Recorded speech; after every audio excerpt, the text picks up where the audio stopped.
नमस्कार मित्रांनो, धार्मिक कथा चॅनलवर सर्वांचं स्वागत आहे। मागील व्हिडिओमध्ये आपण अध्याय 45 बघितला होता। बघितला नसेल तर बघून घ्या। अध्याय 46 इतर रत्नांची पारख। तर चला सुरू करूयात। दैत्य सम्राट बलासुराच्या कातडीपासून हिमालयात पिवळसर रंगाची पुष्पराग रत्ने बनली।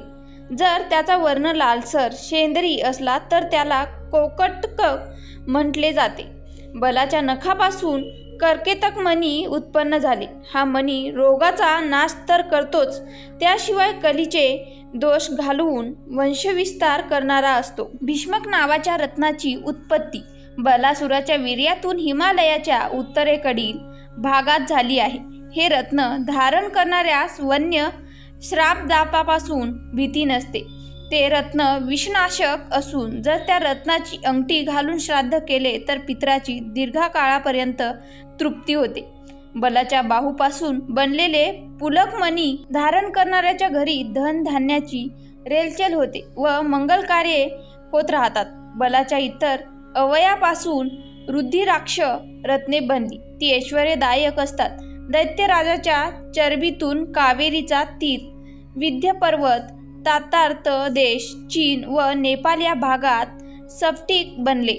त्या राक्षसाची आतडी शेषनागाने भारतवर्षाच्या दक्षिण भागात केरळपर्यंत विखरून टाकली व त्या जागी विदृभ नावाची रत्ने मिळतात। त्याचा रंग संशाच्या रत्नासारखा, गुंजासारखा व जास्वंदीच्या फुलासारखा असावा। विषनाश करणे हा त्याचा विशेष गुण आहे। आता आपण अध्याय 47 तीर्थस्थानाचा महिमा बघणार आहोत। तर चला सुरू करूयात। सूत शौनकांना सांगतात, आता मी सर्व तीर्थाचा महिमा सांगतो। गंगा नदी ही सर्वश्रेष्ठ तीर्थ आहे।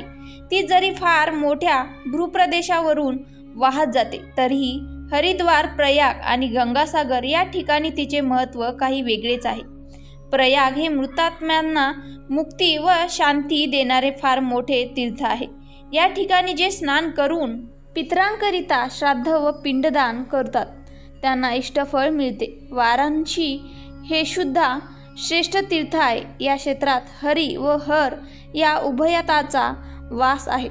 तसेच कुरुक्षेत्र हे आणखी एक थोर क्षेत्र असून तिथे दान धर्म जरूर करावा। प्रभास नावाच्या तीर्थाच्या ठिकाणी भगवान सोमनाथ आहेत। त्याचप्रमाणे भोग व मोक्ष देणारी द्वारका आहे। पूर्वेकडे पुण्यपावनी सरस्वती आहे। अशी ही 7 तीर्थे सप्त सारस्वत म्हणून प्रसिद्ध आहेत। केदार तीर्थ हे पापविनाशी असून संभल तीर्थ ही तसेच आहे। बद्रिकाश्रम तीर्थात भगवान नरनारायण राहतात।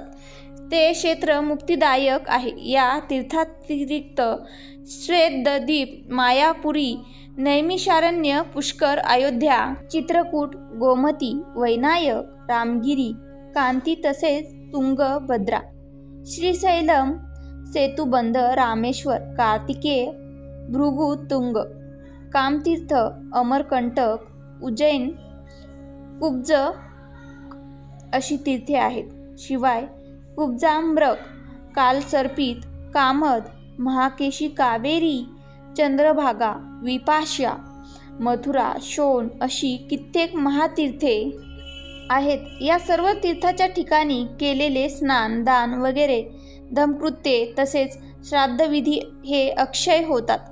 आसामात कामरूप तीर्थाची स्वामिनी कामाक्षी आहे। पुंड्रवर्धन तीर्थाचा स्वामी भगवान कार्तिकेय आहे। शिवाय अनेक नद्या व पर्वत हे देवी देवतांचे वास्तव्य असल्याकारणाने पुण्यतीर्थे आहेत। परब्रह्माचे ध्यान करणे, इंद्रिय निग्रह करणे आणि वृत्तिशून्यता व भावशुद्धी ही सुद्धा मानसतीर्थे आहेत। यांच्या अभ्यासाने ज्याला अभेद ज्ञान होते त्यांच्यासाठी प्रत्येक स्थळ हे तीर्थच आहे। इतरांना मात्र तीर्थाची यात्रा करावी लागते। जिथे जिथे देवता, ऋषी, मुनी, संत, महात्मे वास करतात ती स्थाने तीर्थक्षेत्र असतात। गंगाद्वार, कुशावर्त, विंध्य पर्वत, निलगिरी व कणखल या महातीर्थात स्नान केल्यामुळे पुनर्जन्म प्राप्त होत नाही। व्हिडिओ आवडल्यास लाईक करा आणि अशाच नवनवीन व्हिडिओसाठी चॅनलला सबस्क्राईब करा। नोटिफिकेशनसाठी बेल आयकनला क्लिक करा. धन्यवाद.